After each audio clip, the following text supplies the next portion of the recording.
Hey everyone, and welcome to a brand new video. Tonight we have a three-part series by the name of Sometimes the Road Signs Lie. This story is awesome, and I hope you all enjoy it as much as I did. I like to do these single story videos from time to time. I feel like it kind of breaks things up a little bit, and sometimes it's nice to just focus on one good long story, so I hope you all enjoy it. If you do, please be sure to drop a like rating. Let's see if we can reach 1,000 likes on this one. Dropping a like on the video ensures more people see the content. It also just lets me know I'm doing a good job. Subscribing if you are new is also very much appreciated.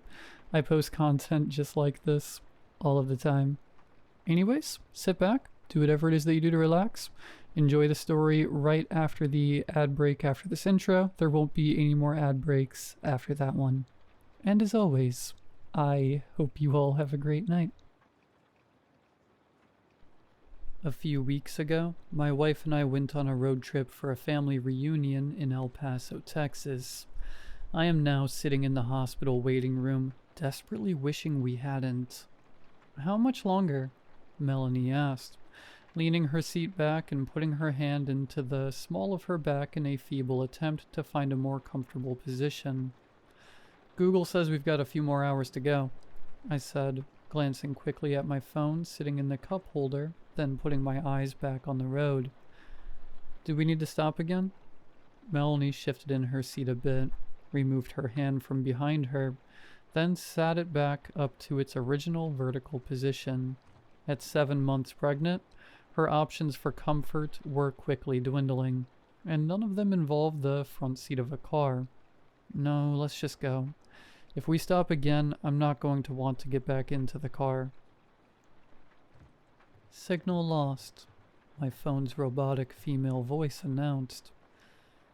I sighed. The phone had been doing that for the past couple of hours at increasing intervals.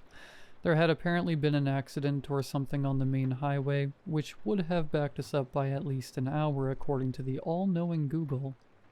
In order to avoid that, we'd taken a detour that snaked around the accident through the desert on a 2-lane highway.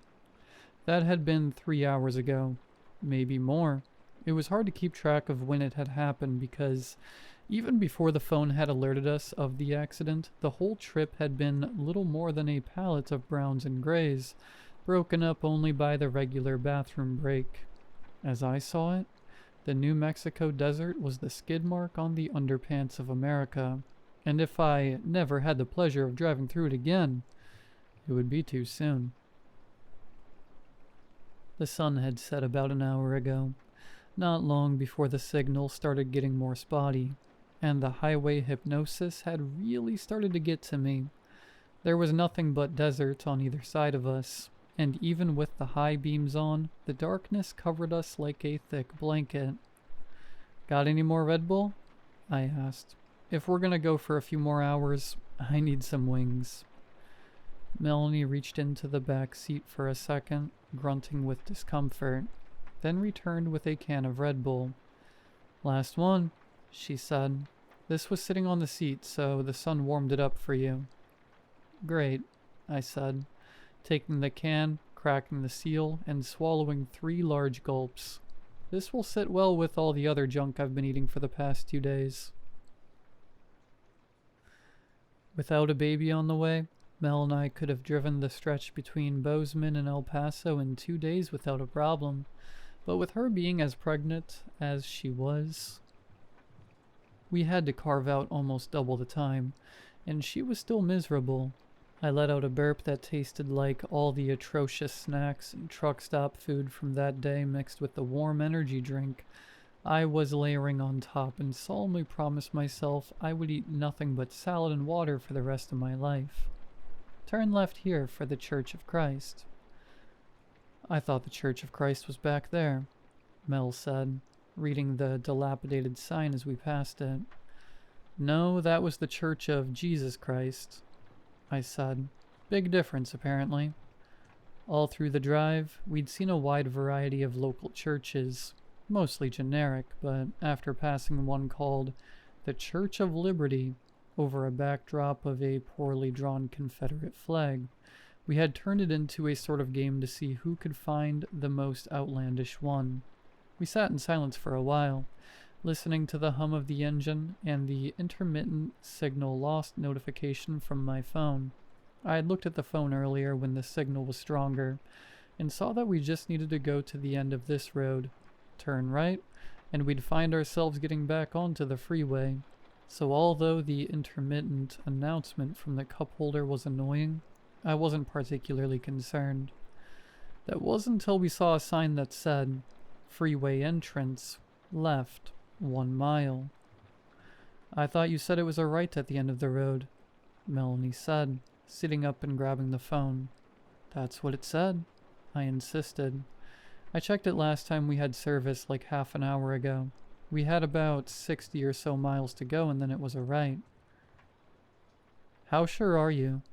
she asked, putting the phone back into the cup holder.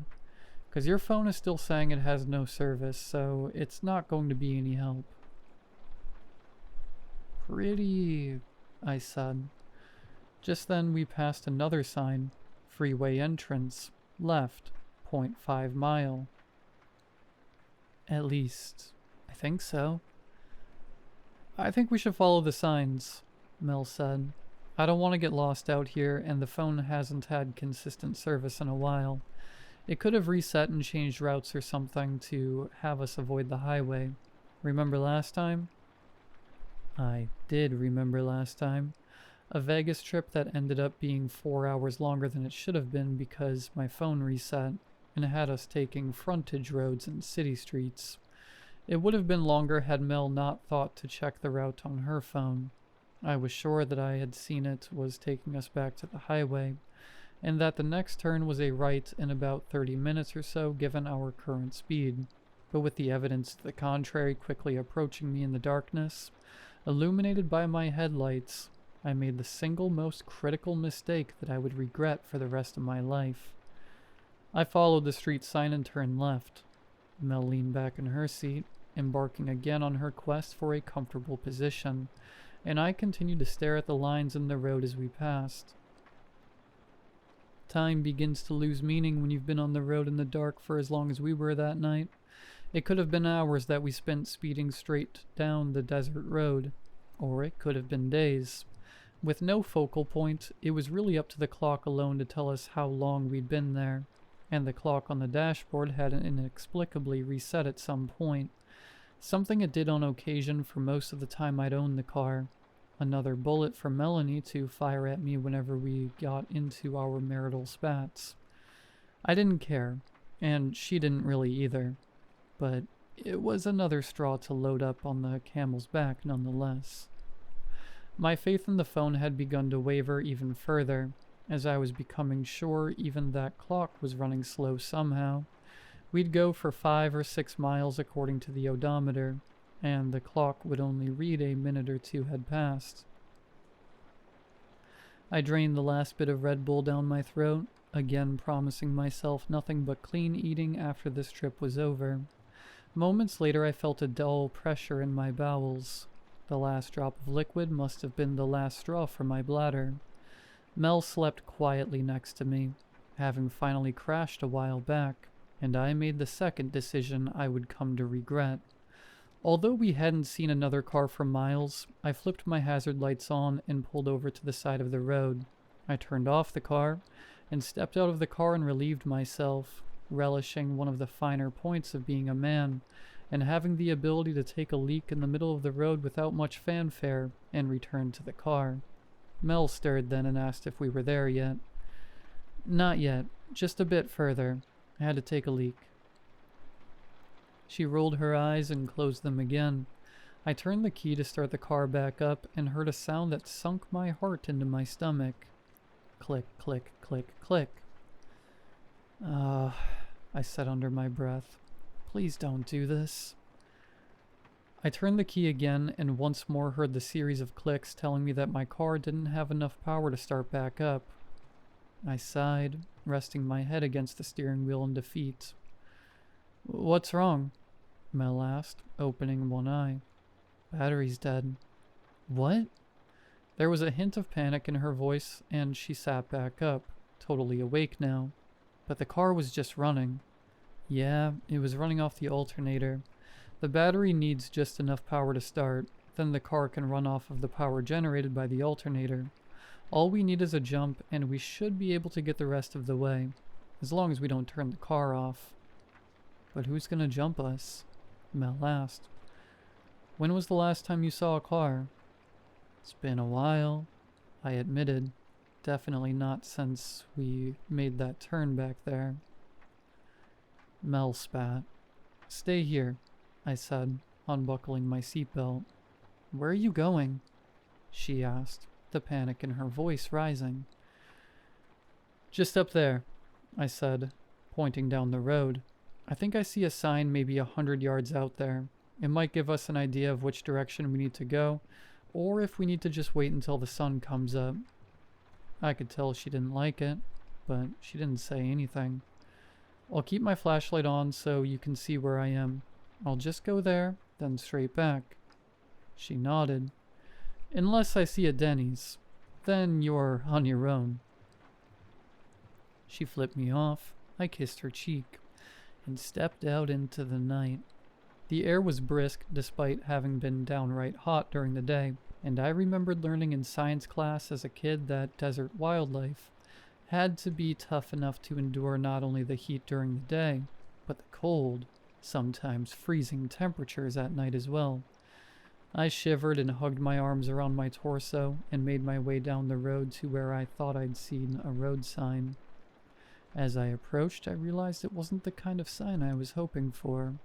It was made of cracked wood that looked just a little better than the sign for the church we'd seen a while back, and on it painted in white letters it read, Gumpers Farm, above a crudely drawn arrow pointing down a dirt path to the right.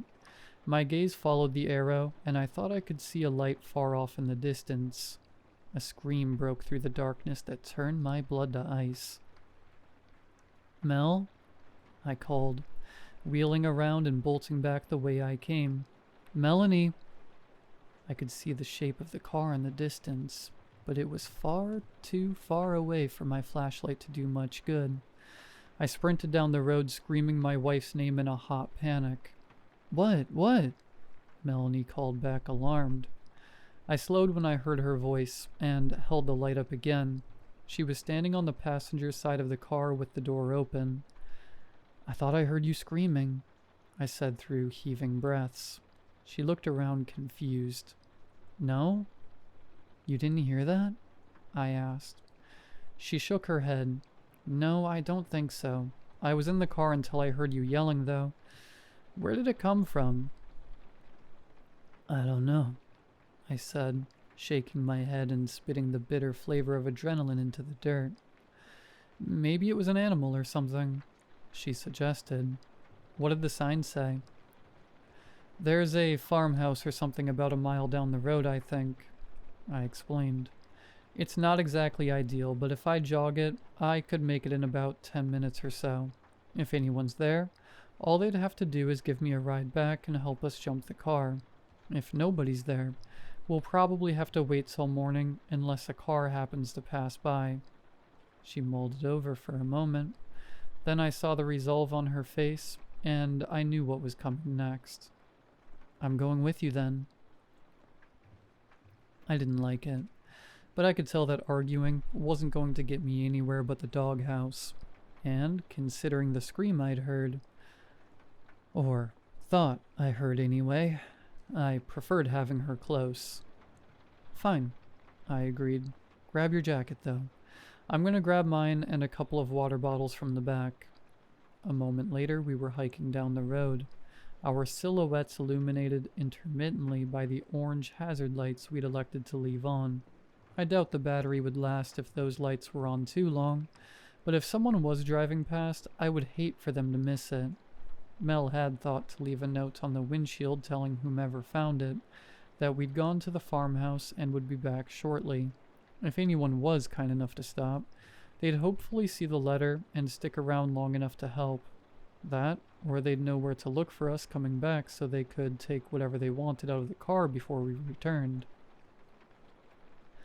There was a cool breeze that played with our hair as we walked. Not uncomfortable, but enough to make me zip my jacket up just a bit more.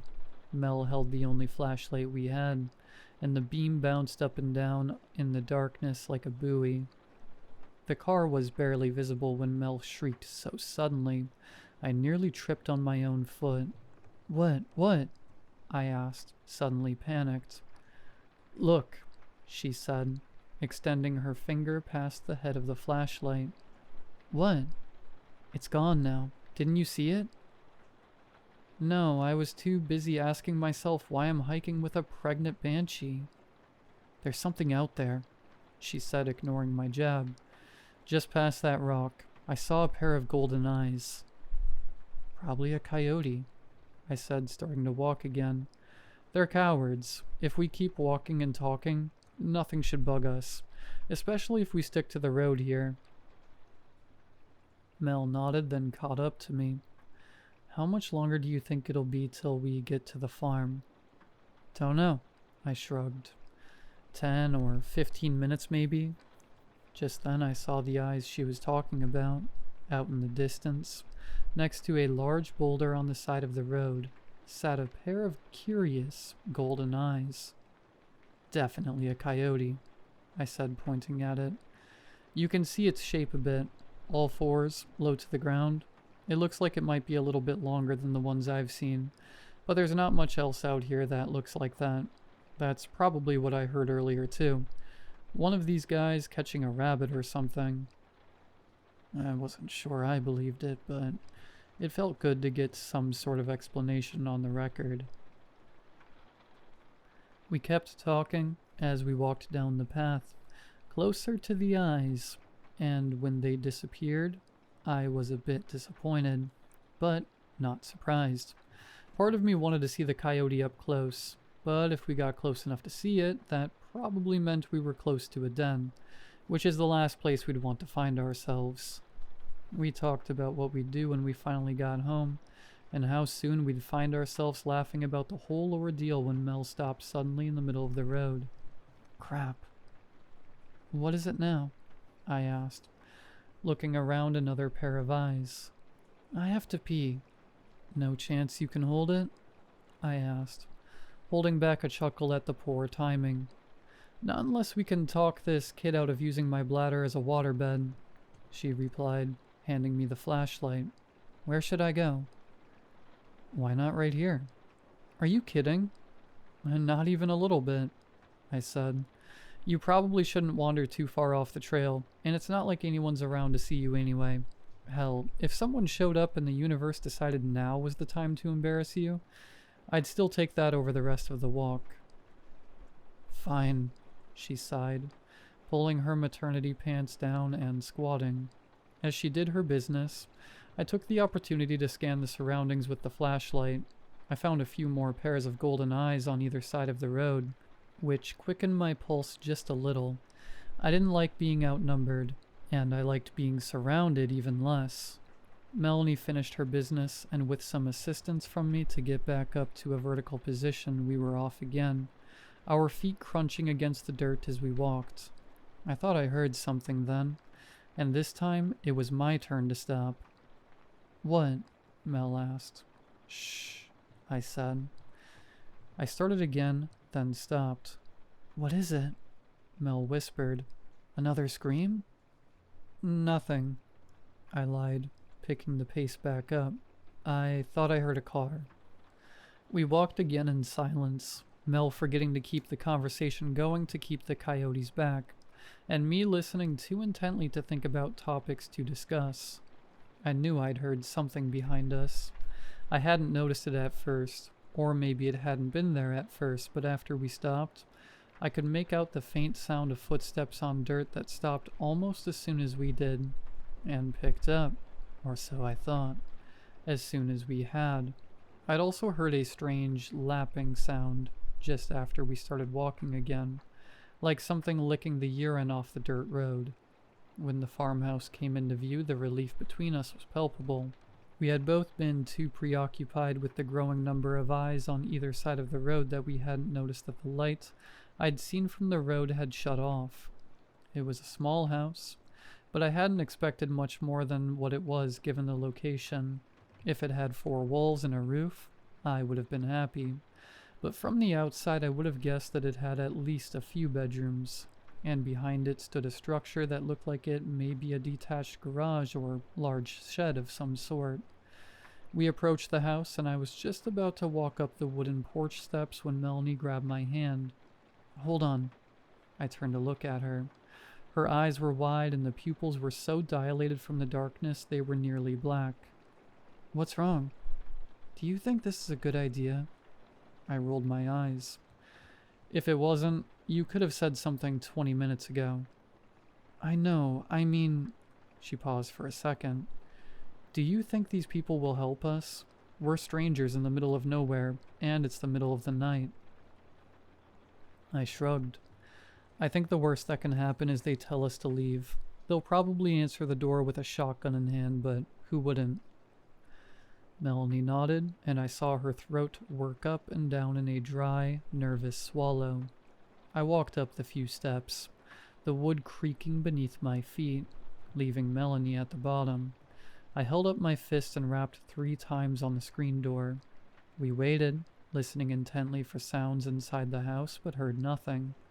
Instead, I heard what sounded like the soft, padded feet of a coyote in the dirt behind us, but I brushed that away. They were known for being incredibly quiet. That thought didn't make me feel much better. I opened the storm door and knocked again, this time on the wooden door. The sound carried far better, but again we heard nothing but silence. "I think we should go," Melanie said. "Something isn't right." The knot in my stomach agreed, and I turned to leave just as the door opened. "Who's there?" a man's voice said. He hadn't turned the light on in the house, so when I turned back around, all I could see was a silhouette in the dark, illuminated by the ambient glow of Melanie's flashlight that was pointed directly at my back. "I'm sorry to bother you, sir," I said. "My name is Matthew Howell, and this is my wife, Melanie. Our car died down the road, and we were hoping you could give us a jump." "No," the man said under his breath. "No, no, no, no, no." "Sorry?" I said, thinking I misheard him. "Sorry. No, we cannot jump your car tonight.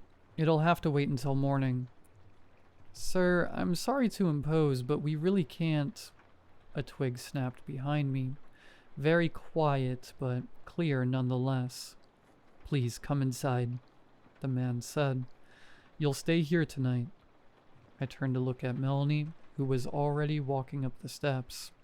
The man opened the door wider to let us in and clicked on a light in the hallway, bathing us in a glow that immediately made me feel better. The farmhouse looked on the inside just as I would have guessed. It was modestly furnished with what looked like handcrafted furniture. Paintings of flowers and landscapes adorned striped wallpaper-covered walls that looked like they were most recently renovated in the 70s. And faded area rugs covered wood floors that creaked beneath our feet even with the slightest weight.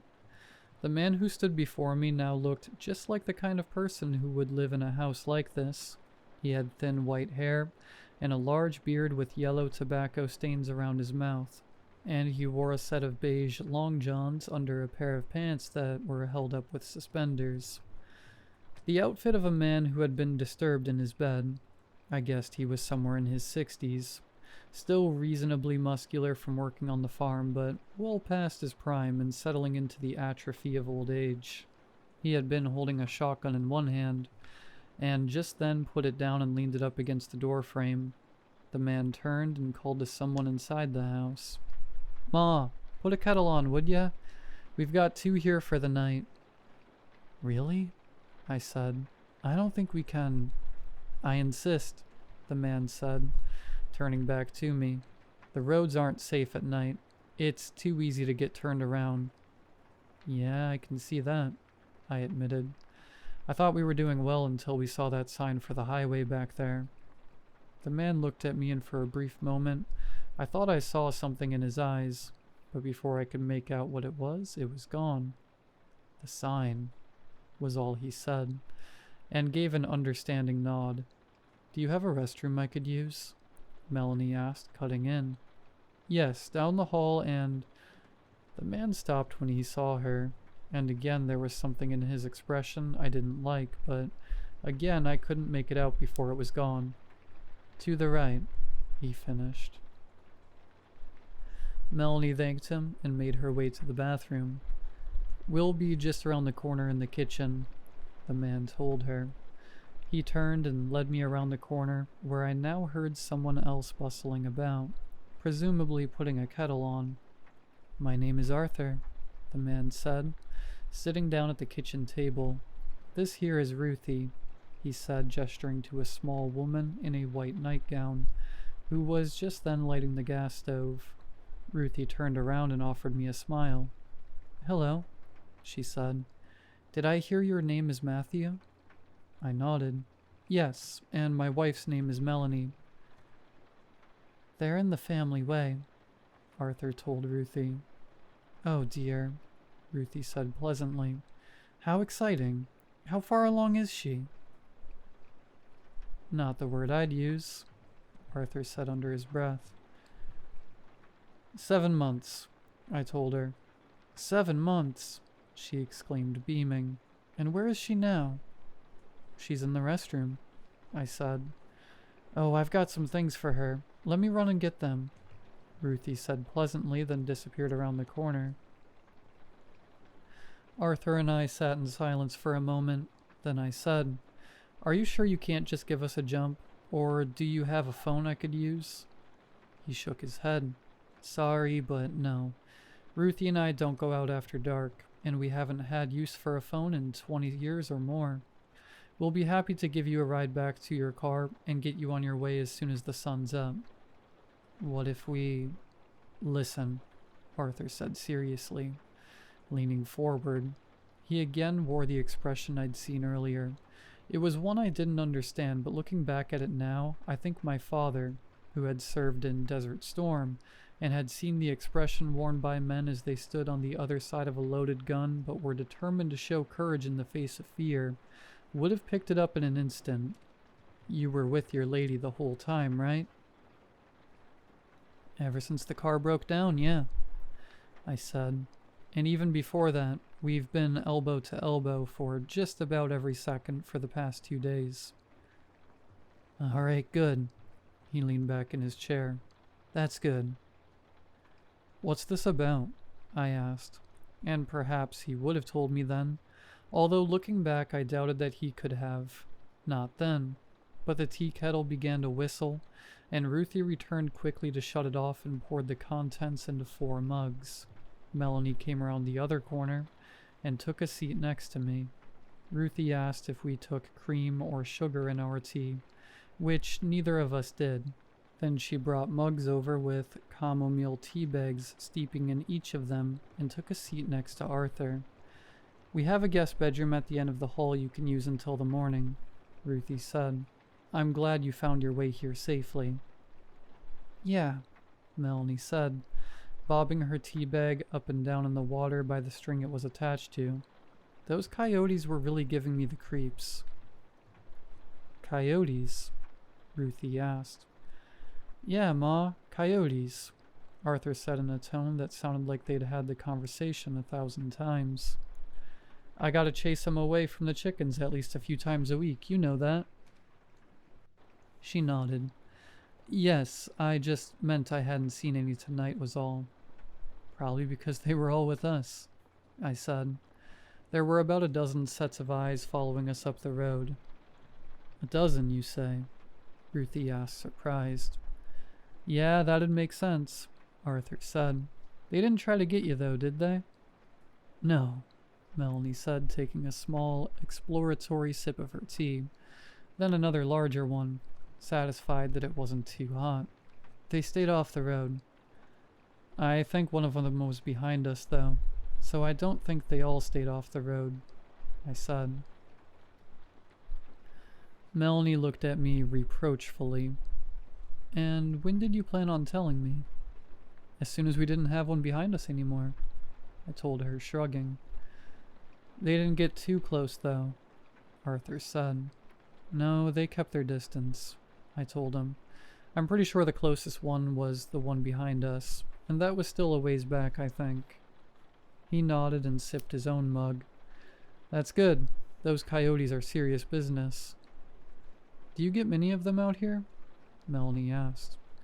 Arthur ran a hand through his thin silver hair. You could say that, I suppose. More than most, but less than some. I think they like the chickens we keep in the back. Not much else to eat around here that isn't burrowed away somewhere. So it's an easy meal if they can get at them before I hear the commotion and fire off a round or two. Melanie shivered. I'm glad I don't have to worry about that sort of thing. Where are you folks from? Arthur asked, sipping at his own mug now. Montana, I said. We have coyotes up our way too, but they mostly stay in the more rural parts. And we don't have chickens or anything to worry about. I found one rooting around in the garbage, though, when I was a kid. I told everyone I thought I saw a wolf. The boy who cried wolf, Melanie teased, jabbing my side with her elbow. That's Matt, all right. I rolled my eyes and fiddled with my own tea bag. I wasn't one for tea, especially chamomile, because it reminded me of being sick as a kid. My mother swore by her herbal remedies, especially those that came in the form of tea. Are we really staying the night? Melanie asked, turning to me. I looked at Arthur, who gave me a clear, solemn nod. I said. Yeah, I guess we are. It's late and Arthur and Ruthie say they have a guest room we can stay in for the night. Are you sure? Melanie asked, turning to Ruthie. It won't be too much trouble? Ruthie waved off the idea like a fly. None at all. We haven't had visitors in 10 years or better. Not since the Pruitts came for Christmas. And aside from my boys, you are the first to come to our door in just about as long. Oh, you have children?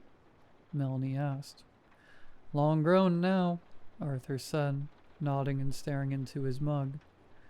Twins, Ruthie said, beaming. They're about your age, I'd guess.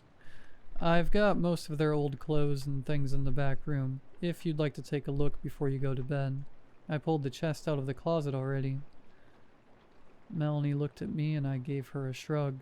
Then she returned Ruthie's smile and together they made their way further into the house. You two are lucky, Arthur said when the woman had left. How do you figure? I asked. When the coyotes are hungry, they'll try to get at just about anything that moves. If you really had as many watching as you say, you could have been walking to your own graves. I wasn't sure I believed him, but the shiver that crawled down my spine certainly did. We sat in silence for a while, listening to the distant voices of our wives talking about children, and the tick of an old grandfather clock somewhere in the house when I heard the scream again. It was coming from outside, somewhere close to the house, but it was hard to tell. I sat up in my chair, but Arthur didn't move. Birds, he said flatly. Sorry? I asked. We've got birds out here that sound like that sometimes, he said. Sound like a lady shrieking, or sometimes a child crying, but it's just the birds calling out to each other. Birds, he nodded. What kind of birds sound like that? He shrugged. I don't know. I heard them called lyrebirds once. Not sure if it was the name or just a fitting description of the things. Yeah, I said, feeling the name scratch away something on the surface of my brain, a fact buried under the dust and cobwebs of my mind. I've heard of those, I think. They can copy other noises like parrots can, right? I thought they lived in Australia or something. Arthur shrugged again. Couldn't say. I don't even know if that's what they are for certain, but I know that the sound we just heard was one of them birds. I settled back in my seat, feeling better about the scream I'd heard earlier. It would have made sense if it came from the air. That could explain why I wasn't sure where it had come from. That reminds me of something that happened to me as a kid. Nothing like crying wolf, but it was an important lesson, I think. Arthur said, his words careful somehow. I took a sip of the tea between my palms, not because I wanted it, but because it felt impolite to leave the whole mug full. You ever heard of Arthur searched for the word. A brood parasite? I think that's what they call it. I shook my head. It's a kind of bird that leaves its eggs in another bird's nest. Sometimes it'll push the other eggs out, but usually it just leaves their eggs for the other bird to care for. I heard about these when I was a little boy, maybe 8 or so, and I found a robin's nest with a bunch of little blue eggs and one single black and white speckled one. I thought I'd found something really special, so every day that spring I would climb that tree to see if it hatched. A couple weeks went by and eventually the egg hatched. It was the first one, and I was so excited to see the little black chick inside. Not long after the others hatched, and each of them was a little robin that looked nothing like this blackbird, which was now twice the size of these other ones. The days went by, and one day, as I was about to climb the tree, I found one of the baby robins laying in the grass. I picked it up and climbed back up the tree to find that, of the 4 robins that had started in the tree, there was only one left, and of course my big black bird was now far larger than the others. It had started to knock the other birds out of the nest. I put the chick that I had saved in the grass back into the nest. And do you know what the black bird did? I shook my head. It killed it right before my eyes. Tore it apart like it was nothing. I ran to tell my father, and that's when I learned about birds that impose their eggs in other nests so that the other birds will raise them. I thought that. A voice outside interrupted us. It was a cry that almost sounded like it had words this time, but the words were indistinguishable, despite the fact that it sounded like it was coming from right outside the window. Arthur sat bolt upright and turned his head quickly to the window. He stood from his seat and crossed the room with 3 large steps. I was just telling a story. Leave us be. I couldn't be certain, but I thought I heard something scurry away in the dirt. What was that? I asked, trying not to sound as nervous as how I felt. Them coyotes, Arthur said. I thought you said the cries were the birds, I said. Them too, Arthur said, his tone coming off more annoyed than anything, although there was something else as well. The coyotes get curious and the birds get agitated, and before I know it, this house is the busiest place in all of New Mexico. He walked around the house and I heard the doorknob shake. Was he checking the lock? Then he returned. I think it's best we call it a night. Ruthie'll be up early to make y'all breakfast, but feel free to sleep in as late as you'd like. In the morning, we'll take the truck down to the road, and I'll jump it for you and you'll be on your way. I took another gulp of tea, trying to get the mug down at least halfway, and agreed. Melanie was totally out by the time I entered the room. She couldn't have been there for long, but I saw that Ruthie had set her up nicely with a nest of pillows in all the right places, and it looked like this might be the first night in weeks that she got a decent night's sleep. I undressed down to my boxers and slid into bed next to my wife. I was exhausted, but sleep was nowhere to be found, and so I lay there staring up at the ceiling, wondering about the decisions that had led us to here.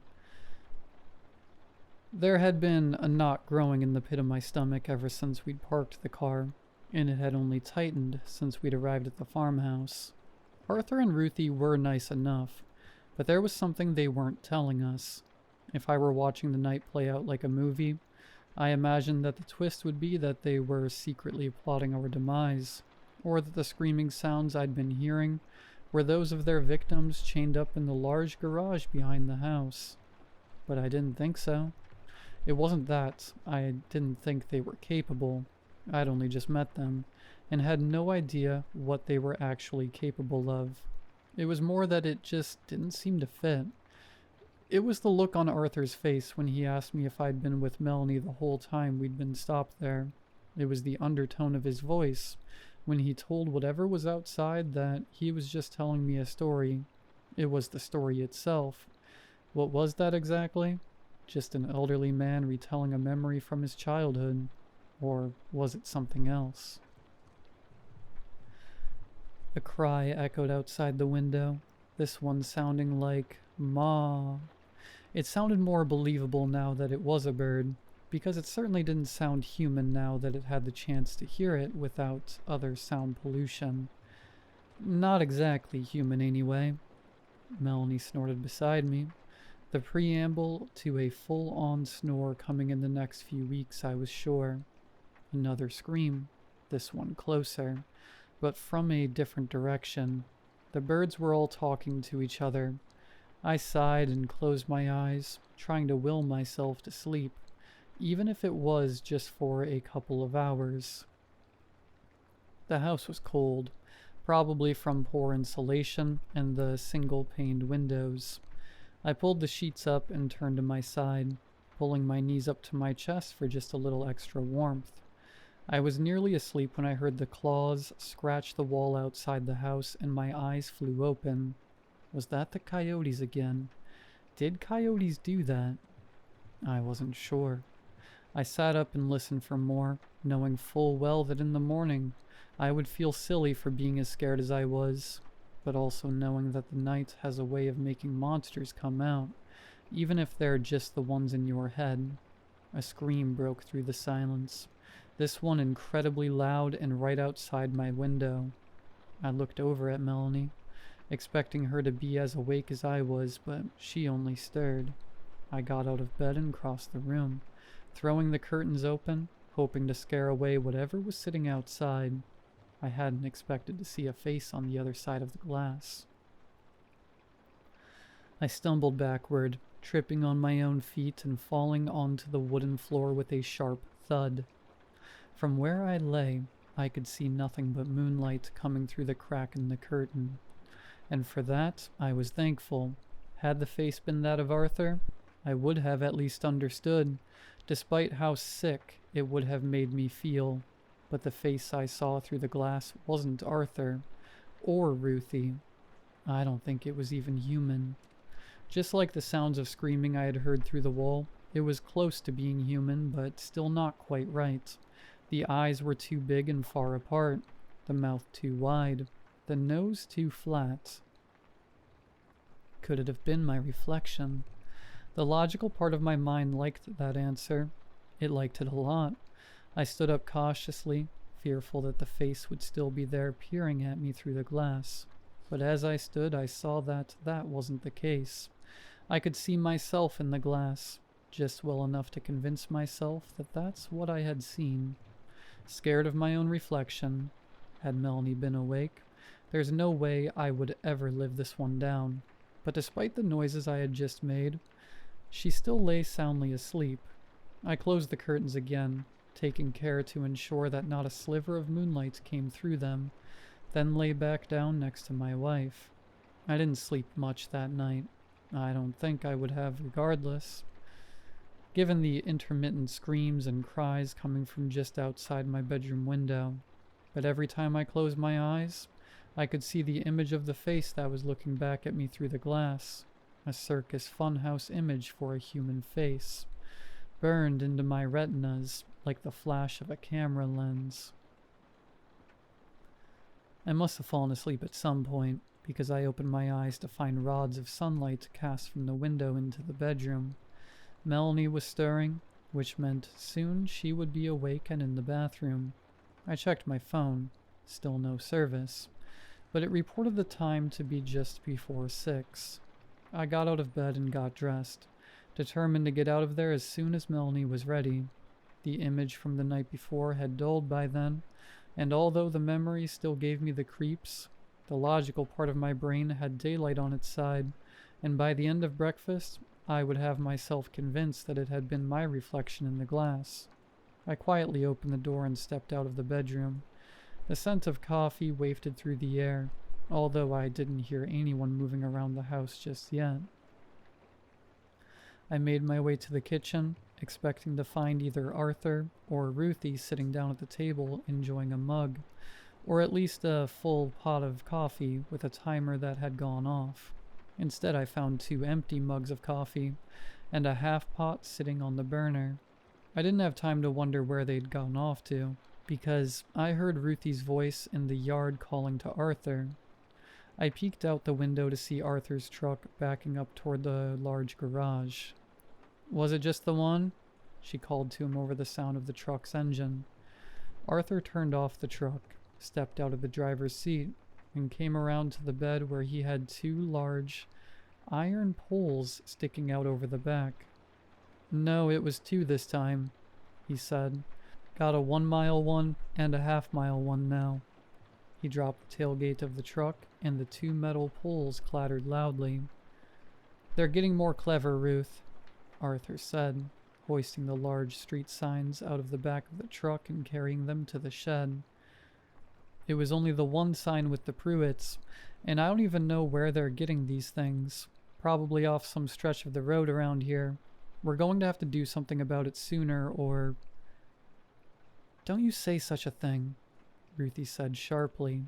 I know, Arthur said, putting his hands up. "I'm sorry. I just don't like cleaning up their messes is all." "Well, take it up with them," Ruthie said. "He's your—" Arthur looked up fiercely at her, and she didn't finish her sentence. "He may be yours, but he ain't mine," he growled. "Mine's out under the apple tree." The couple walked around toward the door, and I quickly slipped back to the bedroom. Melanie was sitting up. "Hey, Matt, what time is it?" "I don't know," I said. "Somewhere around 6, I think. We should get going, though." Melanie stretched. "Yeah," she said through a wide yawn. "That's probably a good idea. How'd you sleep?" "I slept great," I lied, knowing that the truth would surely cause questions that I'd rather not answer just then. "Me too," she said, scratching the back of her head. "Best night's sleep I'd had since I got pregnant. Let me pee, then I'll get dressed and we can go." I agreed, trying not to sound too eager with the rising sense of unease filling my gut. She got out of bed, donned a robe that I assume Ruthie had given her the night before, and padded her way to the guest bathroom across the hall. Arthur had gotten up earlier this morning to collect the street signs we had seen the night before. That much was obvious. What wasn't obvious was why. Who had put them there? The elderly couple returned from outside just as Mel was coming back from the bathroom. "Oh," Ruthie exclaimed. "I didn't think you two would be up for at least another hour or so. Let me get breakfast on." "That's all right," I said. "We really should get back on the road anyway." "I have coffee on already, so at least take a cup to go with a couple of blueberry muffins I made the night before last." I opened my mouth to politely decline, but Mel beat me to it. "I don't think I can look at a blueberry right now," she said, followed by a dry heave. The woman nodded knowingly. "Just fine, then. How about you?" I shook my head. "I'm not much of a breakfast person," I told her. "All right," Ruthie said, drawing out the word like she was talking to children. "But if you leave this house hungry, it's your own fault." She went into the kitchen presumably to get her own breakfast started, and Melanie went back to the bedroom to collect her things, but Arthur lingered with me in the hallway. "Your wife get morning sickness a lot?" he asked after a silence that felt like an eternity, broken only by the sound of Ruthie's movements in the kitchen. "She did at first," I told him. "This is the first time in a while, though. The road trip is probably taking a toll, I think." Arthur nodded slowly. "Yeah, probably." Then, after another long pause, "You said you were with her the whole time, right? Ever since your car broke down?" "Yeah," I said slowly. "Why?" He shook his head, as if that told me all that I needed to know. "All right, Matt," Mel said, opening the door behind me. "I'm ready when you are." "I'll get my keys," Arthur said. The ride back to the car was quiet and uneventful. Mel waited in the passenger seat, resuming her quest for a comfortable position, while I popped the hood and went to work connecting the 2 batteries to each other to start the car. To my relief, the car started on the second try. "Thank you for everything," I told Arthur as I slammed the hood of the car down. "Last night would have been much worse if it wasn't for you and your wife." I offered my hand out for him to shake, which he took with the leathery grip of a man who had spent his whole life working with his hands. There was another look in his eyes then, as we stood on the shoulder of the road shaking hands, that told me there was more that he wanted to say, but something even then was holding him back. We loosened our grip, and just before I could turn away, Arthur stopped me. "Hold on a minute," he said. "I've got something for you from Ruthie." He went to the cab of his truck and returned with a dilapidated cardboard box. "Some clothes for your little one. It ain't much, but we won't get any use out of them."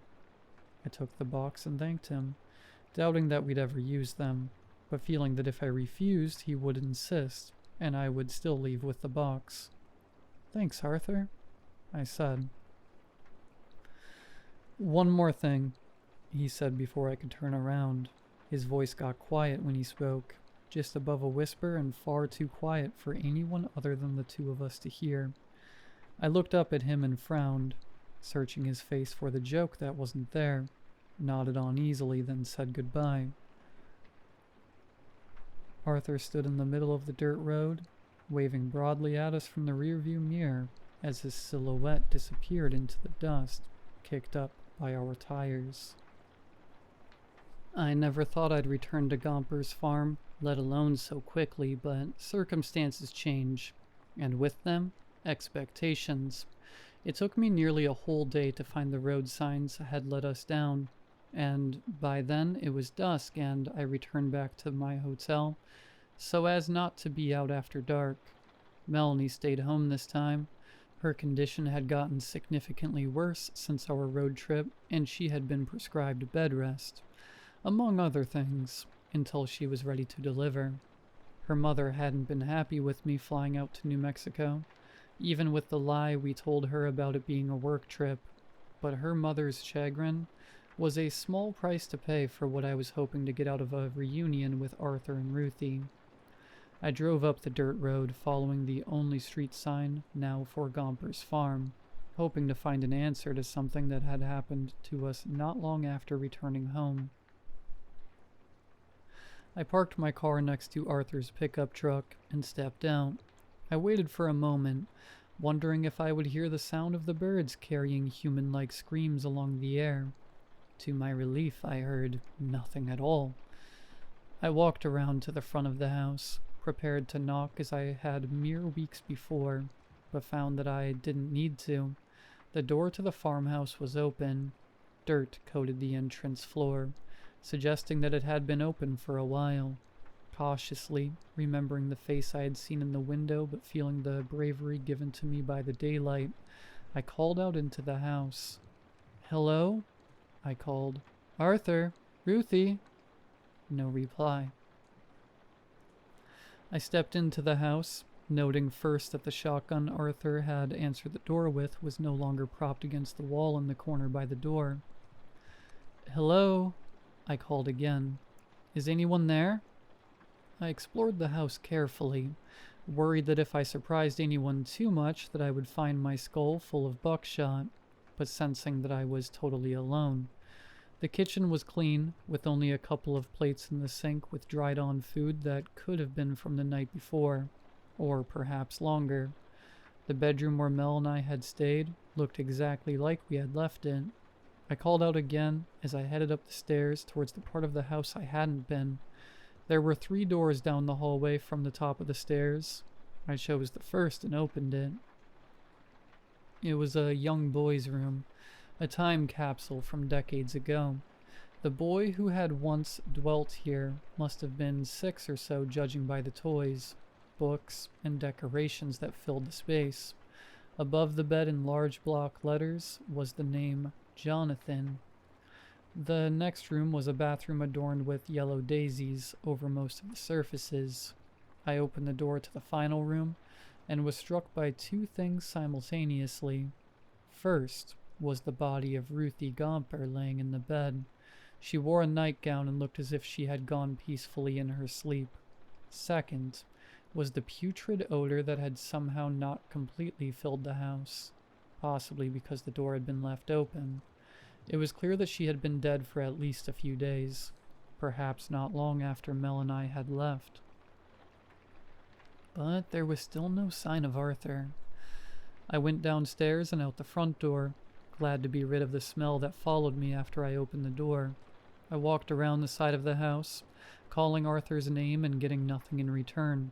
I checked inside the large shed and found the road signs that Mel and I had seen driving down the road that night, along with a third that said freeway entrance, left 1 mile.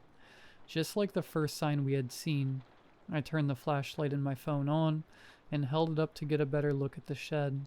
There was some old farm equipment scattered around the area, but what caught my attention was toward the back. I took a few more steps to get a better look and found a corner of the space had been decorated like a bedroom. There was an old bed with a rusty frame and a torn mattress set up in the corner, along with a collection of what appeared to be chew toys sprinkled around. Above the bed in block letters, similar to the boy's bedroom I had seen in the house, was the name Christopher. I took a few more curious steps forward to get a better look at the makeshift living space, then felt something at my feet. I stooped to pick up the item buried in the dirt and found part of a chain. As I picked it up, the chain emerged from its resting place in the ground, and as I pulled it up, I found that it was connected to a large metal pole posted near the bed. I followed the chain to the other side and found at the end part of a broken shackle. I dropped the chain, letting it tinkle to the ground, and left as quickly as I could. If Arthur was here, I knew that this was the last place he would want me to be. I examined the rest of the farmyard, wondering where, if at all, I would find Arthur, and my eyes landed on a shape beneath a tree in the distance. I could hear Arthur's voice from the weeks before, "Mine's under the apple tree," and wondered if this was the tree he had spoken of. As I drew closer, the shape beneath the tree became clearer, and I recognized it as the man I sought. "Arthur," I called, beginning to jog now. "Arthur, I really need to..." I stopped. It was Arthur, but he wouldn't be answering any of my questions. The top of his skull was missing, and his body was slumped against the trunk of the tree, hunched over the barrel of the shotgun that still rested in his mouth. His body was covered in bite marks and scratches that looked like perhaps he had given himself the least painful death presented to him. Beside Arthur's body stood a wooden cross with the name Jonathan carved into the horizontal piece. He had said his was under the apple tree. He had meant his son. Which begged the question I had come with that now seemed wouldn't be answered. What happened to the other boy? A piece of paper stuck out between Arthur's fingertips. I stooped down and grabbed it, hoping perhaps a suicide note would give me at least part of the answer I had come for. It wasn't a note, however, but a photograph. One that had to be 25 years old or so. A younger-looking Arthur smiled back at me, holding a 5-year-old at his hip who wore a wide grin and a pair of overalls just like his father. Next to them stood a younger Ruthie, who stood next to another child who was far larger than the first and whose face had been scratched out. My stomach twisted in knots as I looked down at the second boy. The shirt he wore was one that had been given to us in the box of old clothes. But despite the clothes, it was clear to see that there was still something off about him. His legs and arms weren't quite right, his fingers too long, his torso too thin. It was the body that belonged to the face I had seen when we had spent the night and I opened up the curtain, a creature meant to seem human, but had just missed the mark. I put the photograph back into Arthur's dead hand and walked back toward my car. Melanie hadn't been right ever since we left that night. She had gotten sicker and sicker by the day. Her obstetrician gynecologist had insisted that we had come in to make sure everything was all right. And that was when we discovered it. Melanie was pregnant with twins. The doctor told us that it was possible, however rare, to miss a child on the ultrasound, but I knew that wasn't what it was. The pieces all started to fall together for me over the next few days, which led me to take a flight back out to New Mexico in the hopes that Arthur and Ruthie could help us. When we had left that day, Arthur had told me something that I hadn't taken very seriously then. He said, "If she has two, take the little one and run." Those words echoed in my head when we went through the box of clothes Ruthie had given us. We saw that the baby clothes came mostly in pairs, which made sense because we knew that the couple had twin boys.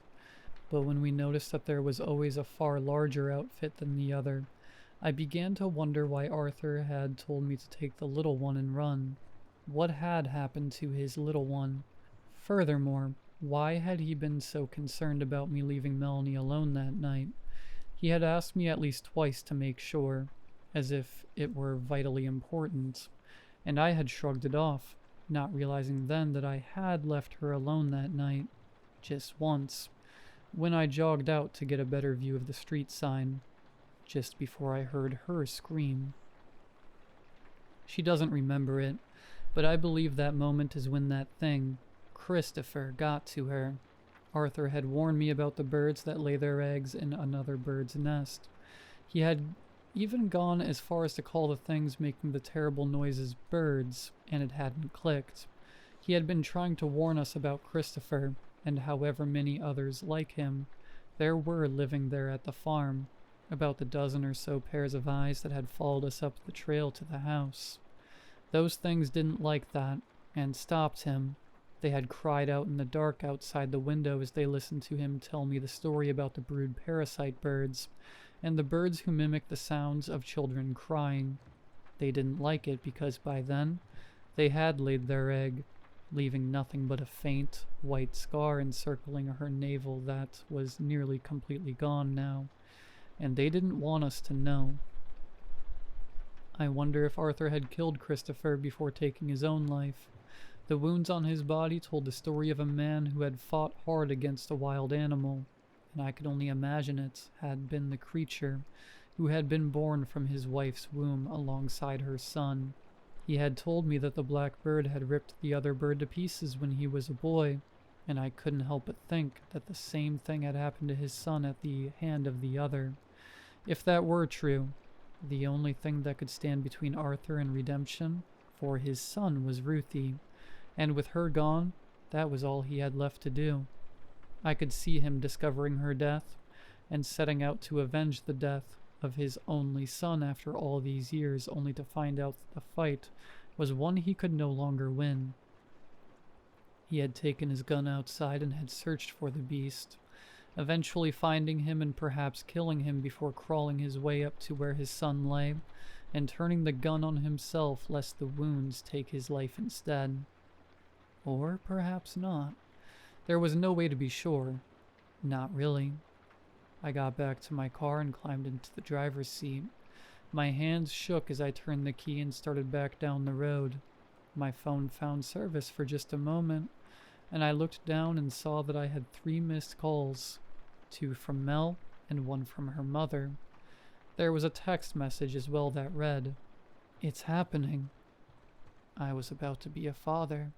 I stepped on the gas pedal and sped back toward the main road, stopping for only a moment to make the turn at the now defunct sign that read, Gumpers Farm.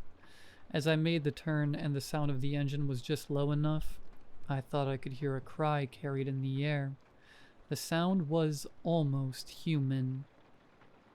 Ma.